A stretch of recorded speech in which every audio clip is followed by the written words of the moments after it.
नमस्कार दोस्तों, स्वागत करते हैं आप सभी का एक बार फिर आपके अपने YouTube चैनल मनमोहक गढ़भूमि में। दीपावली का त्यौहार है, खुशियों का त्यौहार है। सबसे पहले आपको और आपके पूरे परिवार को दीपावली की हार्दिक शुभकामनाएं। मनमोहक गढ़भूमि, जैसा कि आप जानते ही हैं, हमारी तरफ से एक छोटा सा प्रयास है उत्तराखंड की संस्कृति संबंधी जानकारियां आप तक पहुंचाने का। उम्मीद करते हैं आपको पसंद आ रहा होगा और आगे भी आएगा। अपने इसी प्रयास के चलते हमने आपको पिछली कड़ी में बताया कि उत्तराखंड पौड़ी गढ़वाल गंगा सलाण क्षेत्र में इगास बग्वाल यानी छोटी दीपावली किस प्रकार मनाई जाती है। अगर आपने वो अभी तक नहीं देखा है, हम आपको उस वीडियो का लिंक डिस्क्रिप्शन में प्रोवाइड करवा देंगे। उसी कड़ी को आगे लेके चलते हैं और आज हम बात करेंगे भैलो यानी कि बड़ी दीपावली के बारे में। भैलो के बगैर बग्वाल यानी बड़ी दीपावली अधूरी है। यह परंपरागत त्यौहार पीढ़ियों से चला आ रहा है। दीपावली की शाम को महालक्ष्मी पूजन के बाद बड़े से आंगन में या खेत में भैलो खेलते हैं।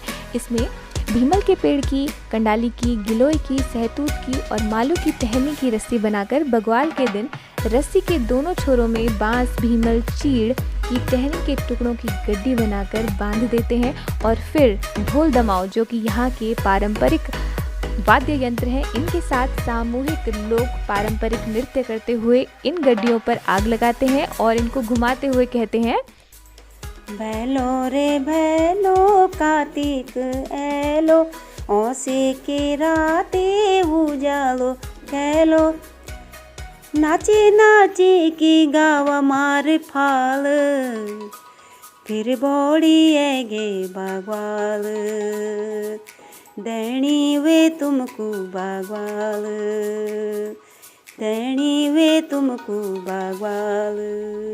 इस प्रकार झूमते गाते हुए भैलो का त्योहार मनाया जाता है।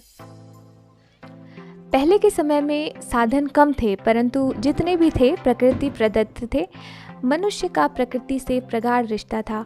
प्रकृति के निकट होने से मनुष्य तन, मन और अन्न से स्वाभाविक रूप से स्वस्थ और संपन्न था। घरों को गोबर मिट्टी से लीपने का मतलब शुद्ध होना तो था ही, परंतु घरों को कीटाणु रहित कर देना भी था। गौ के बिना मनुष्य जीवन की कल्पना भी नहीं की जा सकती। गौ जन्म से लेकर मृत्यु तक और मृत्यु के उपरांत भी अपने गुणधर्म से मनुष्य को तारती है। इसीलिए गौ के गोबर, धूप, दूध, दही, घी के बिना कोई भी शुभ या अशुभ कार्य संपन्न या पूर्ण नहीं माना जाता। इसीलिए सनातन धर्म में गौ को माँ का दर्जा दिया जाता है। इसी प्रकार कंडाली, भांग, तिमल, मालू, चीड़, तिल की लकड़ी और छाल का इस्तेमाल भैलो खेलने में होता है, जो कि पेड़ पौधों और मनुष्य का प्रेम दर्शाता है। भले ही आज की स्थिति देखकर यह लग रहा है कि हमारी संस्कृति खोखली हो रही है, किंतु हमारी अखंड और अद्वितीय संस्कृति आज भी अडिग होकर हमारा इंतज़ार करती है और हम शहरी तनाव छोड़कर धीरे धीरे लौट रहे हैं अपने पहाड़ों की तरफ, और ये एक शुभ संकेत है। आधुनिक युवा पाश्चात्य की दौड़ में अपने मूल आनंद को छोड़कर भ्रमित हो रहा है। इसीलिए आज आवश्यकता है युवाओं को जगाने की, अपनी लोक संस्कृति के संरक्षण और संवर्धन की, जिससे हमारी संस्कृति की जड़ें हिले नहीं और मजबूत हो सकें।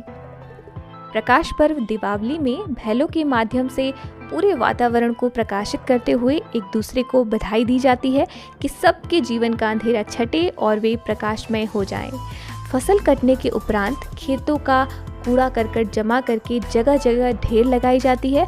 फिर एक साथ सारे कूड़े के ढेरों को जलाकर पूरा वातावरण प्रकाशमय किया जाता है और एक बड़े आंगन में या बड़े खेत में आग को गोल गोल घुमाकर भैलो खेला जाता है। भैलो अग्नि से मनुष्य का प्रेम भी दर्शाता है और सारे गांव से नकारात्मक ऊर्जा को भी अग्नि के माध्यम से भगाया जाता है। भैलो खेलने के बाद जंगली जानवरों का भी भय नहीं रहता और वो भी कुछ दिन तक गांवों की तरफ नहीं लौटते।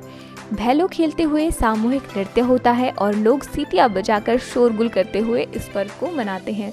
स्वाले, पकौड़ियाँ, पूरे, बुखाने, मीठे स्वाल और रोट भी बांट कर खाए जाते हैं। प्रवासियों द्वारा लाई गई खाद्य सामग्री और खेतों में उपजे अनाज के पकवानों को मिल बांट कर खाया जाता है।